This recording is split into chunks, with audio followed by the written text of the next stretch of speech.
In a market full of 9mm PCCs, can one of them rise above, or are they basically all the same damn gun? If you pay more, do you get more? Today is the day we find out. Let's break it down into 5 key categories and give you everything you need to know on the Griffin Mk2 PCC in 10 minutes or less. First, the basics. This gun is chambered in 9mm with a 9.5-inch barrel, comes with one Colt pattern mag, and is sporting the Griffin Bushwhacker 36 suppressor, along with a Vortex Crossfire red dot optic. Got it? 25 points on the line. Here we go. For build quality, this feels like a really well-built gun. The finish is nice and clean, and the fit of all the parts is tight, except for the SB Tactical brace out back. It wobbles. They all do. I don't know why. Run it all the way in and do it.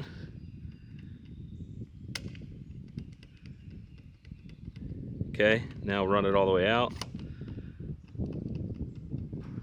We did have a hiccup with the staccato ammo, and honestly, I'm just trying to see if that crap will work in any gun at this point. It's not a squib, it didn't go all the way forward because the staccato's sticking. The ammo's not going all the way in. That's really frustrating. I guess we're just going to have to consider this stuff still junk.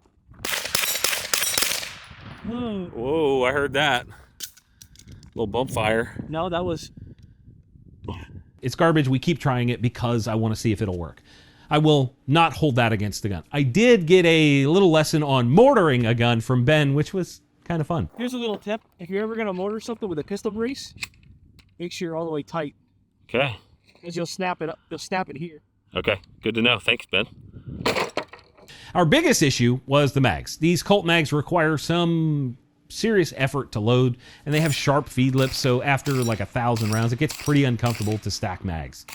Maybe that's different with other brands of Colt mags, Colt pattern magazines, but the only ones I have are from Griffin, so they're pretty tough to load. Also, with Glock, Scorpion, and MP5 mags around, I don't think there's a good reason to have a less common and seemingly harder to load Colt mag. Maybe I'm missing something. On top of that, since we have their suppressor on for most of this video, I will say that it performed really well, and the 3-lug mount was nice and tight. 4.5 out of 5. I think this would be better served with some other magazine, so I docked a little bit of a point.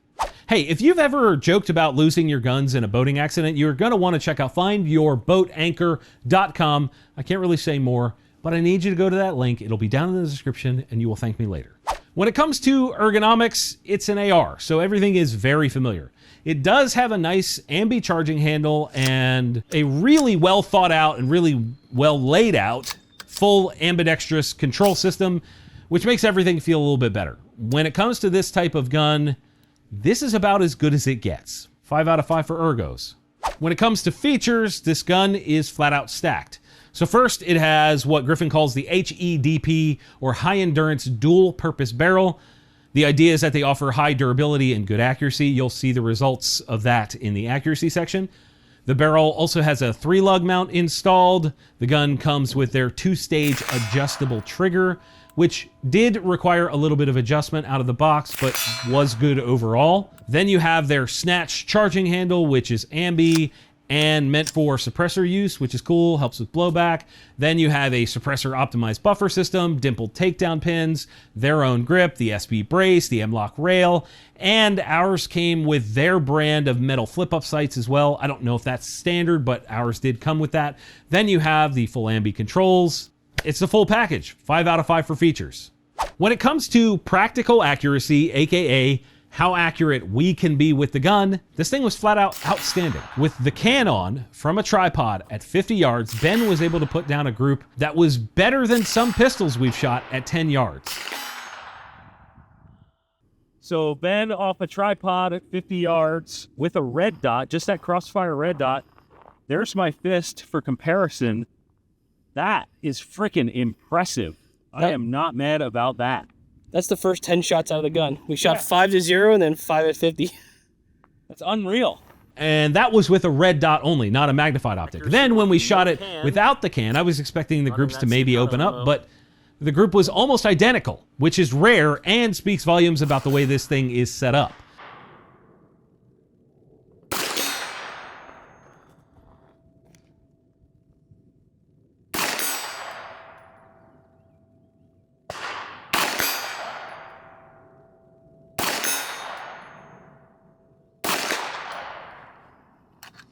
Okay.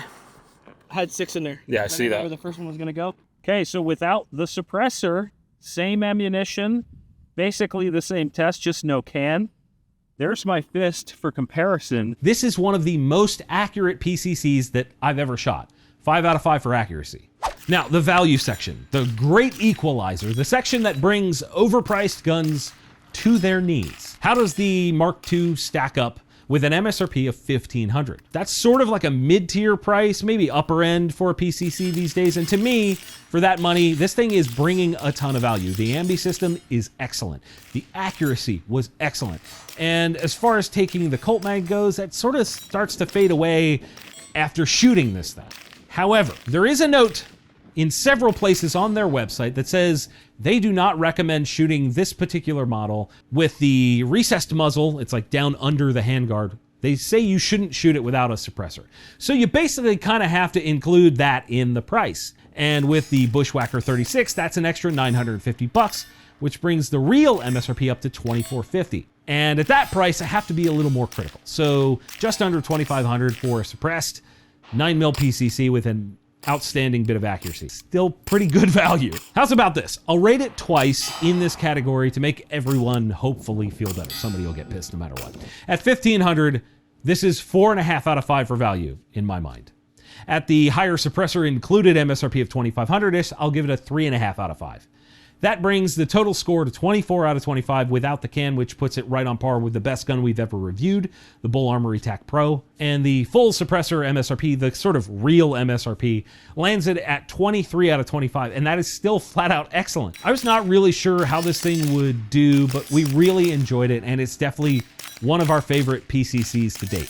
With the can on, it's still very easy to control, and it doesn't feel like it's too long. You gotta wait on the end.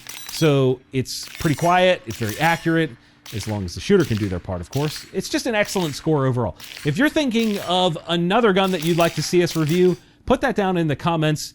And if you happen to be upset by this review for some reason, also complain about that down in the comments. Thanks for watching. See you next time.